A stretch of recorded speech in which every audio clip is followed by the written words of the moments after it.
Oh man, liberal heads are exploding.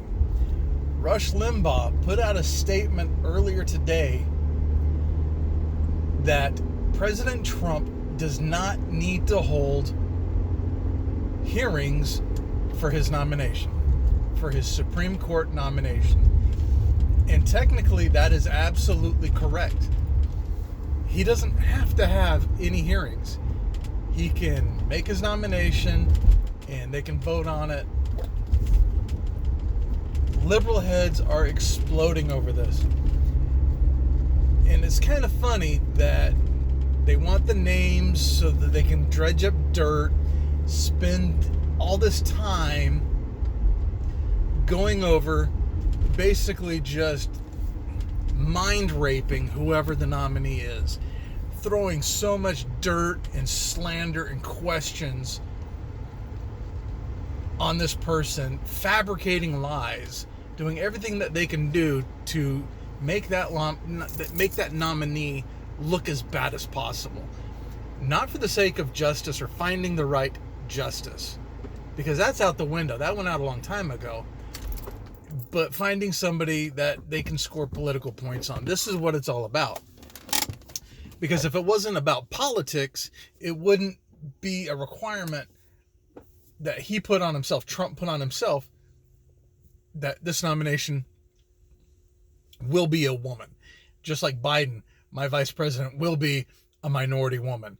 Trump said that his Supreme Court nominee will be a woman. I have no problem with a woman being a Supreme Court justice. None at all. That's not the issue at all.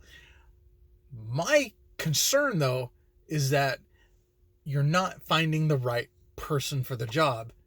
You're finding somebody who is politically acceptable,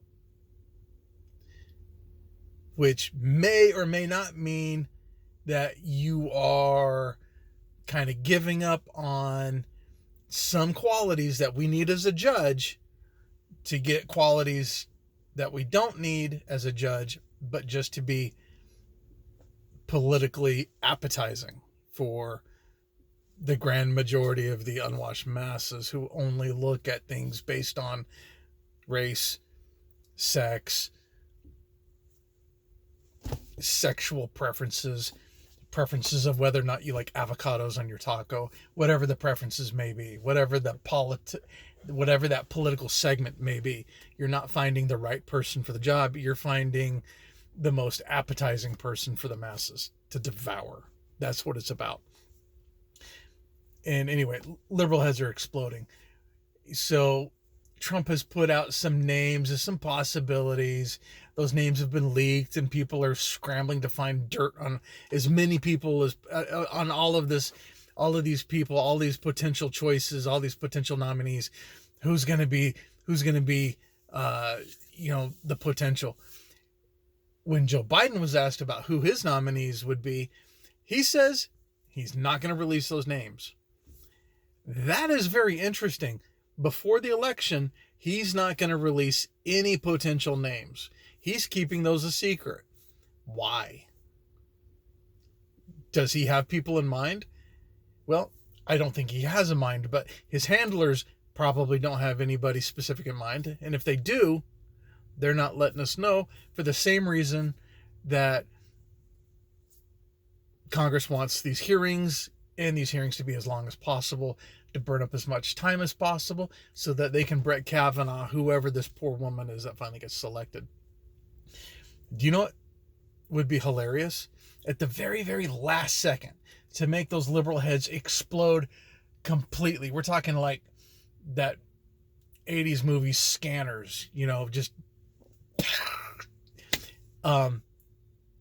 would be the White House correspondent spokesperson, McEnany.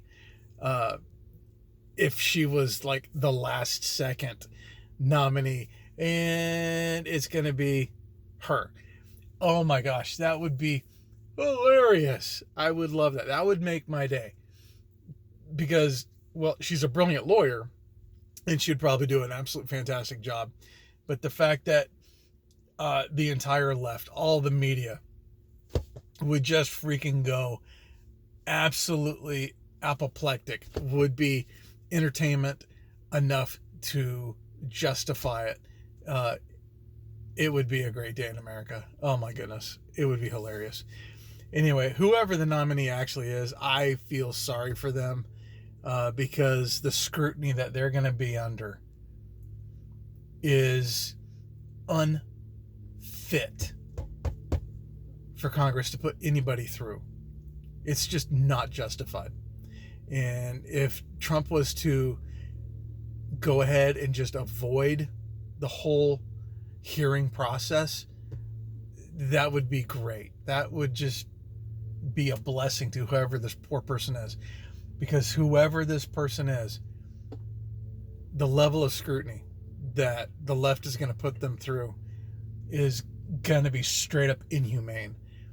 What they did to Brett Kavanaugh was unforgivable. We need to remember that. It was unforgivable. Kamala Harris was one of the worst. And she's going to do it again to some other potential justice pick. And this time a woman. And it's not right. I don't care what side of the political spectrum you are on.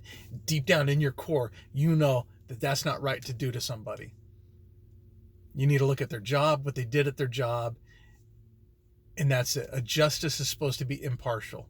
And none of this would be an issue. None of this would be even a concern if these Supreme Court justices stuck to the Constitution. Ruth Bader Ginsburg was a political hack and an activist. She was not a non-partial judge. She was very partial. She was a partisan hack. If she wasn't, she wouldn't have said her deathbed wish was that a different president would pick a replacement. That's non-constitutional. She knows that. She knew that. And if it's true that she actually said that, then that makes her a political hack and thus stains her entire career. None of this would be an issue if the justices stuck to the letter of the law, and that letter of the law starts with and ends with the Constitution. If that was it, this wouldn't even be a thing. Oh, we're down a seat, let's go ahead and fill it, put somebody else in there. No problem. Nobody would bat an eye. But because this is a political game, we have this game going on, and right now we have a split court. All that does is make the court another level of Congress. And it shouldn't be. It should be separate and it should be above. And it's not. And that's what the problem is. Think about that.